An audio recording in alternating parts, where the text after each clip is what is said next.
Hello YouTube, my name is Travis and this is Bacon and Backpacking. Here's a preview of what's coming up in this episode. And it's just mud. I'm out of water. Back to the trailhead. I have to poop. I am back in the Wayne National Forest in the Marietta district. We are doing a trail called the Archer's Fork Loop, which in my opinion is probably the best backpacking trail in Ohio. So we're gonna go ahead and hit the trail, have some fun today. I got about 14 miles to put in.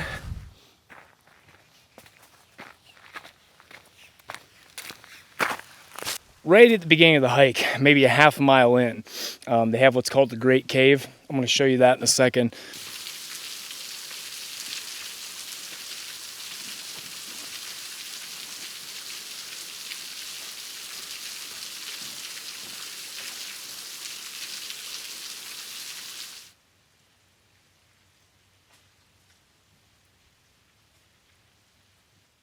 It was supposed to be 33 degrees when I got here, but when I pulled in, the car said 27. So it's looking like it's gonna be about 5 or 6 degrees cooler than what we were thinking. But considering that it's not going to warm up as much as it's supposed to, I think we're gonna see 18, 19, 20 degrees again.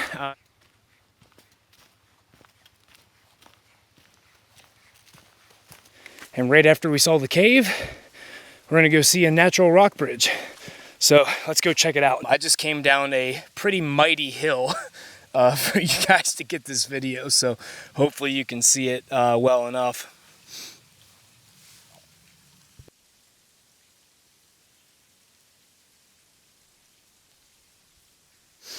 And this is the first, and not even anywhere near largest, of a ton of really cool rock formations that are out here. So, super cool.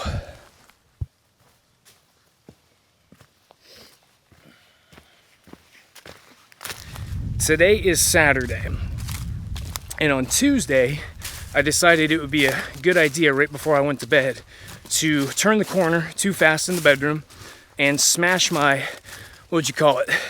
My ring toe? It's the one next to the pinky, whatever you call that. But I decided to smash that off of the bedpost, and it's broken. So I'm about 2 miles in right now, and you know, it's not really bothering me too much. I figure in the morning it's probably not going to feel great. But yeah, I decided to do that about 4 days before I went on a backpacking trip. So wouldn't recommend.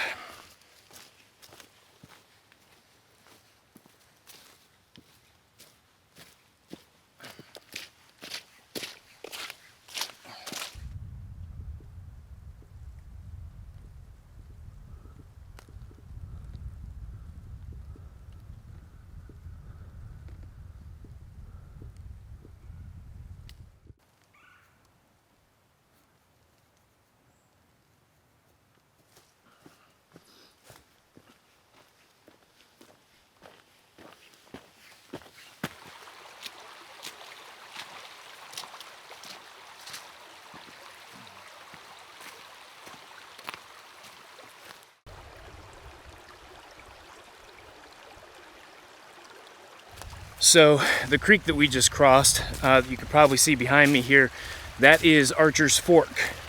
There's an Archer's Fork Road. There's an Archer's Fork Creek, which the trail is named after.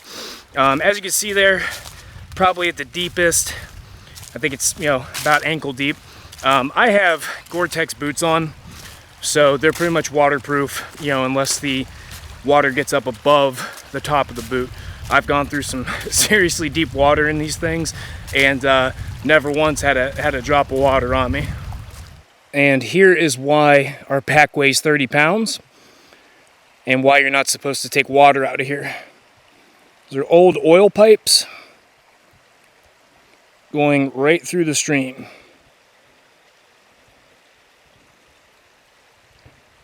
And you're going to see some oil equipment right up here around the corner as well. All right, here's our first remnant of some old oil equipment right here. we're walking past. I mean, it's pretty cool to like check out and look at. But as you can see, right there is Archer's Fork Creek.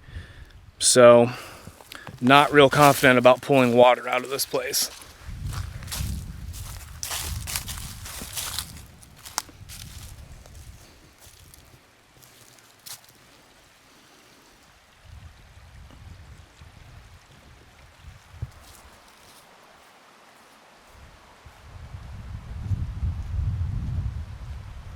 So, a lot of people ask me a couple different things.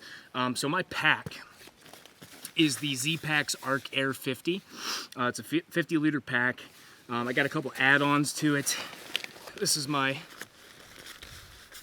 hip belt pocket right here. I keep like, you know, my headlamp, car keys, stuff like that in there. I did get a little side pouch here for my cooking kit. They have other side pouches that come with them. The two things that I mentioned before are actually extra. So this fits a cooking pot. This is a 1.1 liter cooking pot. Fits it perfectly. It's got like a little mesh pocket on the back for easy access to stuff. I absolutely love this thing. It's approaching probably a $400 pack, but it is waterproof. It's super lightweight. I think it weighs less than 2 pounds, like the pack itself. This is my Gore-Tex top and bottom. I pretty much take this year round for two different reasons. One, it's literally waterproof. I've been in a monsoon in this. This is the same gear that we use in the Marine Corps. As you can see, it's in the Marine Corps camouflage. These things are great.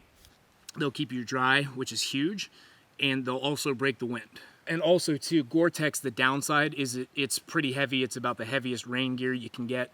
The heaviest thing in my pack is that Gore-Tex top and bottom. It's heavier than my entire sleep system, everything. It doesn't pack down real well, so that's why I always have it on the top. And that's another thing too. There's a V-strap harness that I have here on the top. You can get just like a single loop that goes over the top of the pack, or you can get that V-strap, and it does cinch down, you know, if you have something up there, it does cinch it down a little bit better than the single strap. So I'm gonna go ahead here and bust out some food. What do we have today? So I'm gonna eat one of these MedRx protein bars. It's 410 calories. I think I'll munch on a little bit of trail mix as well. And then I always have some sort of dried fruit on me. These are dried apricots. So I'm gonna go ahead, eat a little bit of food, and we're gonna get back on trail. Some old man scared the shit out of me. He's just out here day hiking.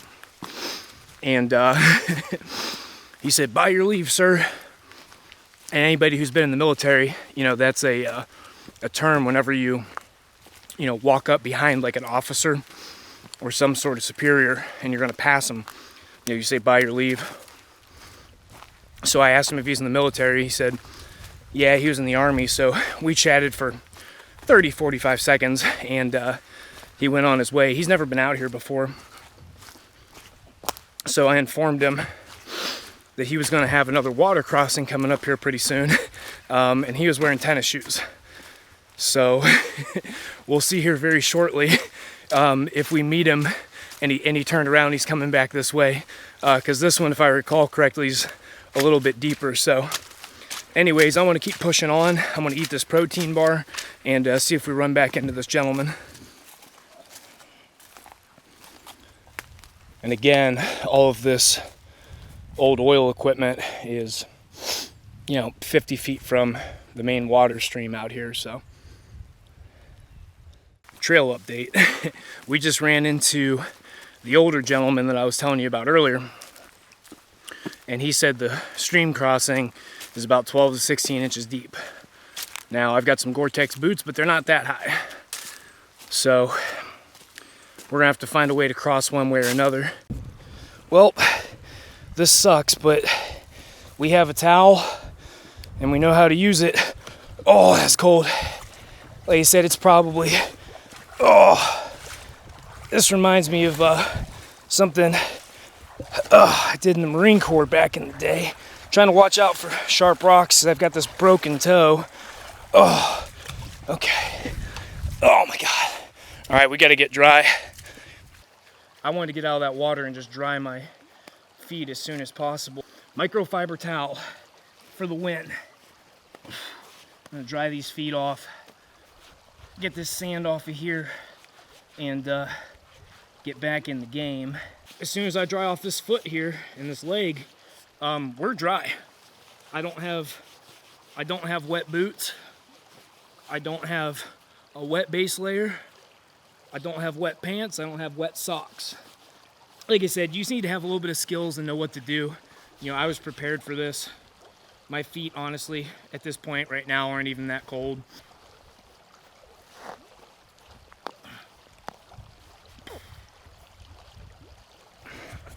But $7, little REI microfiber towel. You know, again, just having the right knowledge and the right gear. You know, $7 piece of equipment made this trip possible. You know, I couldn't have crossed this if I had no way to dry off. You know, I would have had to turn around. It's going to be 19 degrees tonight. So, you know, make sure you're planning your trips. Make sure you have the knowledge and make sure you have the gear, or this can get dangerous. I plan on moving when I'm recording for YouTube. I plan on moving about 2 miles an hour. And that includes everything. That's, you know, when I stop to take a lunch break, when I take a bathroom break, you know, setting up the camera and running back and getting it. And we were actually scorching that pace earlier until we stopped and ate. And then we lost about 10 minutes or so back there with that creek crossing. I'm not really going to record much more until we get back to camp, because I'm about 20 minutes behind pace now, and I need to make that up. So we're putting our head down and we're going. I'll see you soon.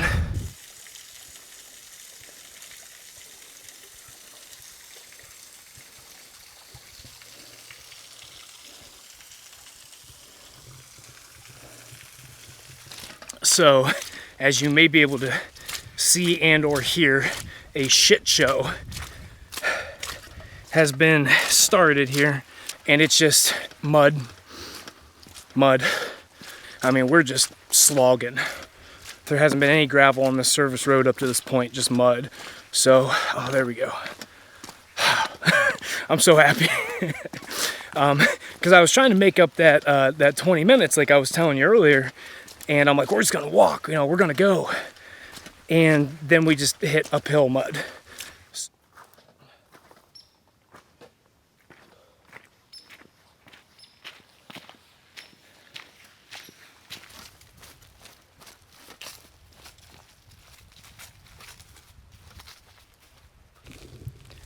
Take you guys along with me for this.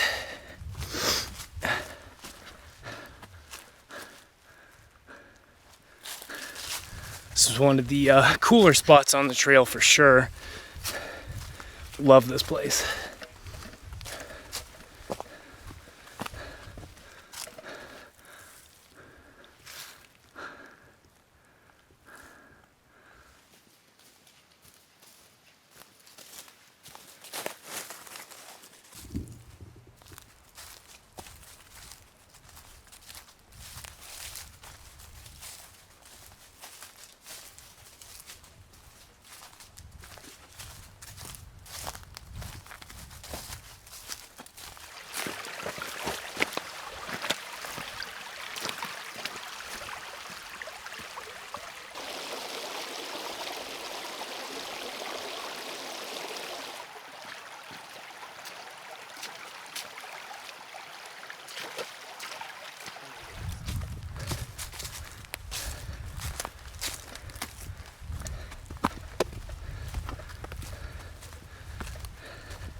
So we're calling an audible for the day.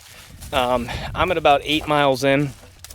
I planned on doing about 10, but I'm a little bit behind. Nothing too bad, like 15 minutes maybe behind like the pace I had planned for the day. But we found a nice campsite down here. we're gonna do our fire ring over here. Down here where my pack's at, in between these two hickory trees, is where I'm gonna put up the hammock. And then I'll put the bear line probably on the other side of the trail. That tree right there that you guys see leaning, there is a big dead spot in it, as I'm sure you can see right here. But I don't want to put my hammock near that.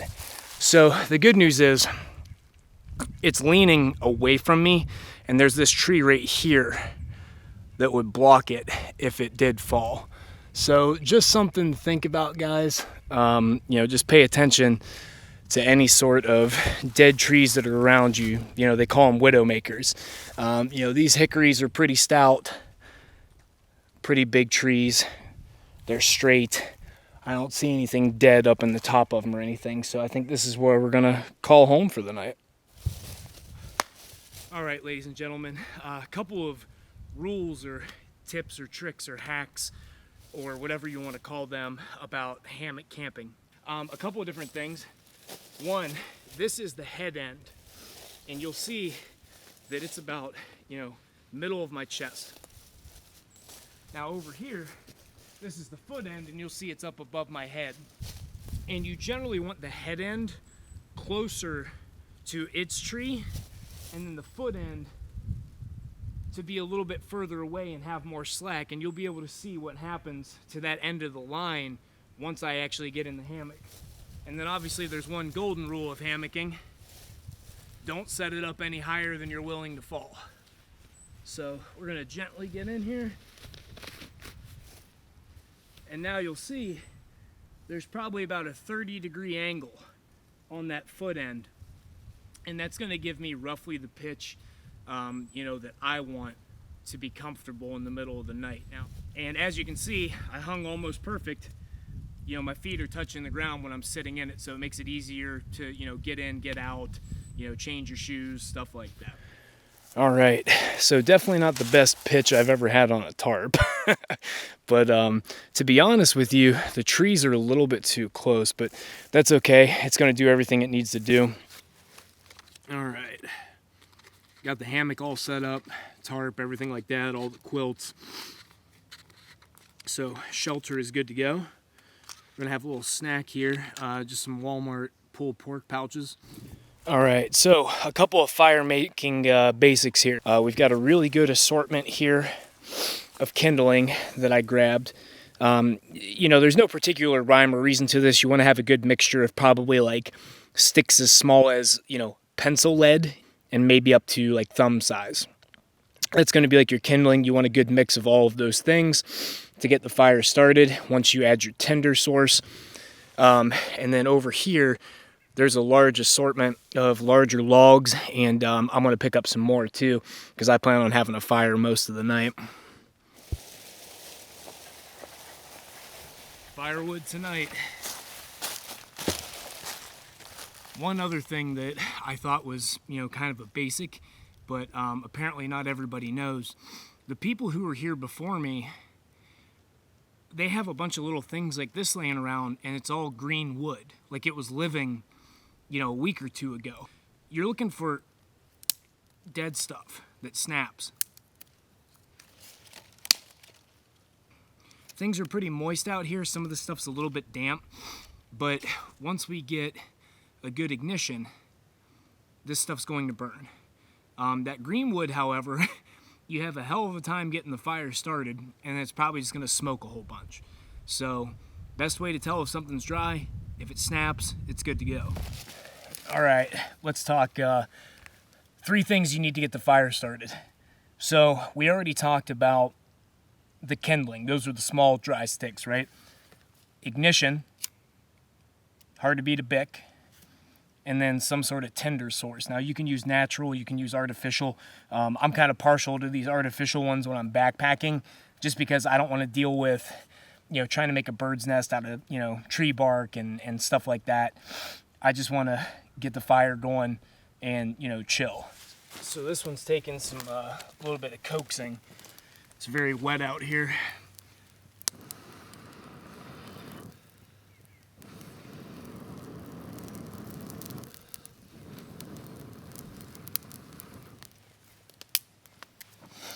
sometimes you just have to deal with the conditions. It's taken forever for any of this stuff to dry out and burn, but we're getting there. So I'm starting to resort to batoning wood, and this is why I have the knife that I have. I'll show you this in a second.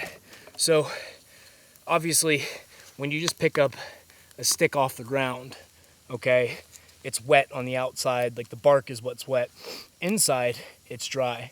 So I'm starting to split all this stuff. I don't need to carry a hatchet or an axe out here. I already have this knife. It's a full tang knife. This is a Mora knife.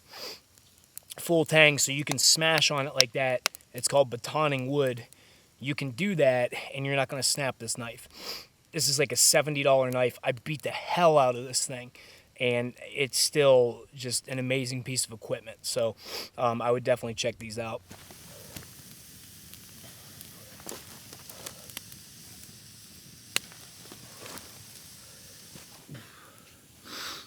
All right, time for our nightly fireside chat. Managed to get the fire going, as you can see. And hopefully you can see the beautiful sunset back there behind me. So today was good to go. We put in about 8 miles on trail. Some of it was, kind of hard miles. We were slogging through the mud uphill, sliding back down halfway. We had some big 300, 350 foot climbs with no switchbacks. We had the creek crossing where we had to get into our bare feet with a broken toe. And walk through 34, 35 degree water, and then, dry off with the towel and everything. So it's been a very interesting trip. So there's a lot of cool stuff out here on this trail. You got 2 caves, you've got the natural rock bridge, you've got a ton of rock formations all over the place. Just beautiful country out here. But anyways, guys, I'm going to eat another meal here probably in the next 45 to 60 minutes after the sun goes down, and we're probably going to call it a night, like fairly early. A little bit tired today, cut a lot of wood. Getting this thing going was a little bit of a pain. I never had to relight it, but all the wood's just wet, and it was just wanting to smoke for a while, and we had to put a lot of effort into our fire prep and then fire management. So anyhow, I hope you guys, are enjoying the videos so far. I'm having a lot of fun coming out here and making them. So do me a favor, if you've made it this far into the video, if you haven't subscribed yet, please subscribe. If you haven't seen my previous videos, there will be links in the description. Big things are coming. I have a lot of trips planned this year and plan on getting out here a lot. So, I'd love to bring you guys with me.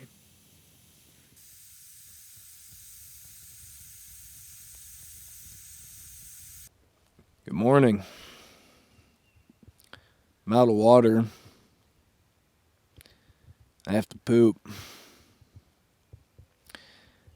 Got a lot colder than it was supposed to last night. It's probably about 16, 17 degrees. It was supposed to be 25 is what was originally forecasted, but I was out 2 weeks ago, and it ended up being about 19 to 20, and I didn't really get cold at all. I got cold tonight, and I have the same exact gear, same exact setup, like everything's identical. So it was probably 4 or 5 degrees colder. I have a 20-degree hammock set up, and it was pushing that. It wasn't so cold I couldn't sleep, but there were some points where I was just colder than I would have liked to have been. So I don't want to waste any time. I want to get up and get moving and try to stay warm. So we'll see you back on the trail. All right, we are on the move. Take one last look around here, make sure I didn't leave anything, and we are out. Here's the plan for the morning. I don't have any water. Well, I have one sip. I stashed my water about 10 miles in before I started the hike yesterday. And then I made the executive decision that we were going to stop hiking at 8 miles. I have a Pop-Tart and a Cliff Bar in my back pocket. And we're gonna eat those over the next 2 miles as we get to the water cache, and then we'll stop and eat our actual breakfast. So see you guys in a little bit.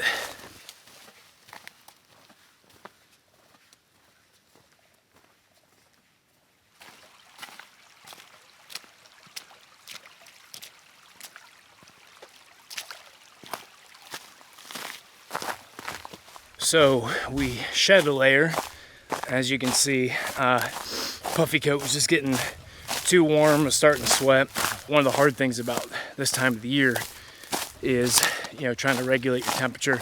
You're freezing cold when you wake up, freezing cold in camp, and then as soon as you start moving, you start getting hot again. So, well, who doesn't like recording their shadow, huh? This is fun. I have a travel companion finally.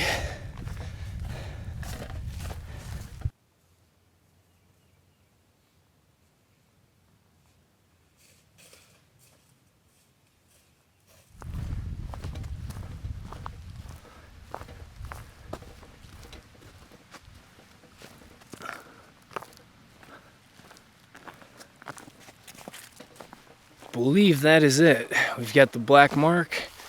Aha. Hit it well. Oh, cool, it's not frozen. Oh, nectar of the gods. All right, so here's the state of the union. This is the water that we have left from the cache. Got some liquid IV. It's just like an electrolyte drink mix. This stuff's 10 times better than Gatorade, and I don't mean just from like a taste standpoint, I mean from an effectiveness standpoint. So I would recommend getting some of this stuff instead of using like, Gatorade, Powerade, stuff like that.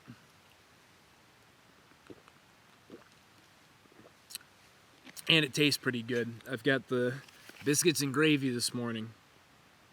1,100 calories per pack, which sounds like exactly what we need. I'm gonna go ahead, I'm gonna eat this, and then put this puffy coat away, and we're pretty much done. We are Oscar Mike. Got a belly full of fluids, but most importantly, a belly full of biscuits.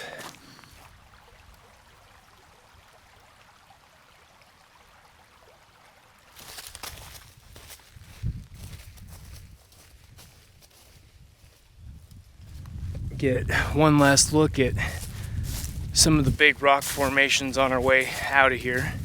So I'm gonna keep climbing, let you guys take a look.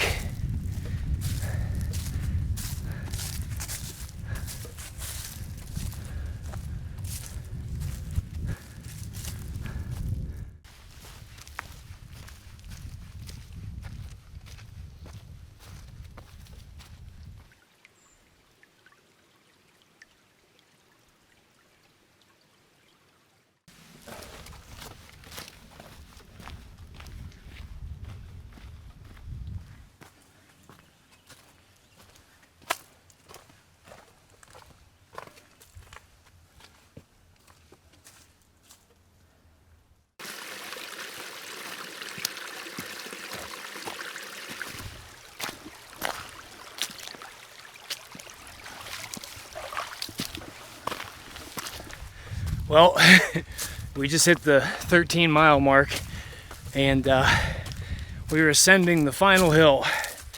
It is straight up. This one's a little bit unforgiving, but we get to the top. We'll have less than a mile of pretty flat ground back to the trailhead. Almost died with a mile left. Remember how I told you guys to watch for widowmakers whenever you set up a campsite? So this is clearly a campsite somebody had set up here. There's 2 trees, one down there, and then actually 3 trees. Those fall on your tent or your hammock, or if you're staying under a tarp, you're gonna have a really bad day. So keep an eye out for anything that's dead, leaning, making noise.